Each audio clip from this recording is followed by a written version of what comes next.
જિલ્લા ચૂંટણી અધિકારીના માર્ગદર્શન હેઠળ પોલીસ પરેડ ગ્રાઉન્ડ ખાતે વોકેથોનનું આયોજન કરવામાં આવ્યું હતું। આગામી 7મી મેના રોજ રાજ્યમાં લોકસભાની સામાન્ય ચૂંટણી યોજાવા જઈ રહી છે, ત્યારે વધુમાં વધુ મતદારો ચુનાવ કા પર્વની ઉત્સાહભેર ઉજવણી કરે, મતદાન પ્રત્યે જાગૃત બને તે માટે જિલ્લા ચૂંટણી અધિકારીના માર્ગદર્શન હેઠળ પોલીસ પરેડ ગ્રાઉન્ડ ખાતે વોકેથોન યોજાઈ હતી, જેમાં યુવા મતદારો અને ભાવિ મતદારો એવા વિદ્યાર્થીઓની પ્રોત્સાહક ભાગીદારી રહી હતી।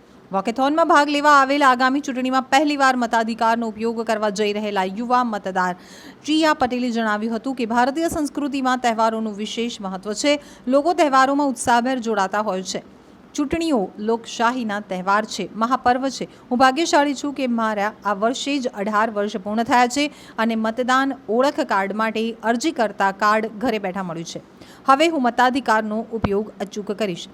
તારીખ 7મી મેના રોજ સપરિવાર મતદાન કરવા જઈશ। મતાધિકાર એ નાગરિકનો વિશેષ અધિકાર છે અને ફરજ પણ છે। અત્યાર સુધી ઘણીવાર ચૂંટણી શબ્દ સાંભળ્યો હતો, હવે ચૂંટણીમાં મતદાર તરીકે ભાગ લઈશ। આ લોકસભાની ચૂંટણીમાં પ્રથમ વખત મતદાન કરી અને જાગૃત નાગરિક તરીકે મારી નૈતિક જવાબદારી નિભાવીશ, તેની મને ઘણી ખુશી છે। મારું નામ પટેલ ટીયા છે। હું 18 વર્ષની થઈ ગઈ છું। મેં ખૂબ જ ઉત્સાહિત છું પહેલીવાર વોટ કરવા માટે, અને મને આ પર્વ પણ મળ્યો છે કારણ કે આ વર્ષે ચૂંટણી થઈ જઈ રહી છે। આપણા દેશમાં ઘણા બધા તહેવારો ઉજવાય છે, તે જ રીતે આ પણ આપણો માટે એક તહેવાર જ છે।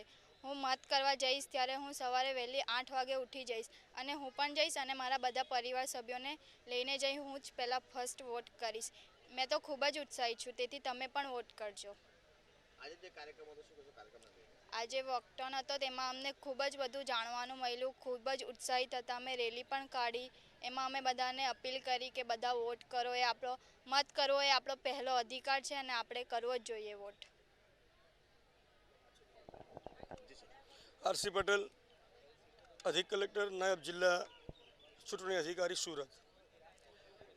રાજ્ય ચૂંટણી પંચના માર્ગદર્શન અને સુરત જિલ્લા વહીવટીતંત્ર, પોલીસ ડિપાર્ટમેન્ટ, શિક્ષણ વિભાગ અને કોર્પોરેશન વિભાગ તેમજ જિલ્લા પંચાયતના ટીમ મારફત સ્વીપ કાર્યક્રમ એટલે કે મતદાર જાગૃતિ કાર્યક્રમ અંતર્ગત વોકેથોનનું આયોજન કરવામાં આવેલું હતું, જેમાં સુરત શહેરની 1500થી 1600 વિદ્યાર્થી ભાઈઓ બહેનો જોડાયેલા હતા, જેનો મુખ્ય ઉદ્દેશ વધારેમાં વધારે આવનાર લોકસભાની ચૂંટણીમાં મતદાનની ટકાવારી ઊંચી જાય તે હેતુ હતો, જે માટે યોગા કાર્યક્રમ સહિત વોકેથોન દોડનું આયોજન કરવામાં આવેલું હતું।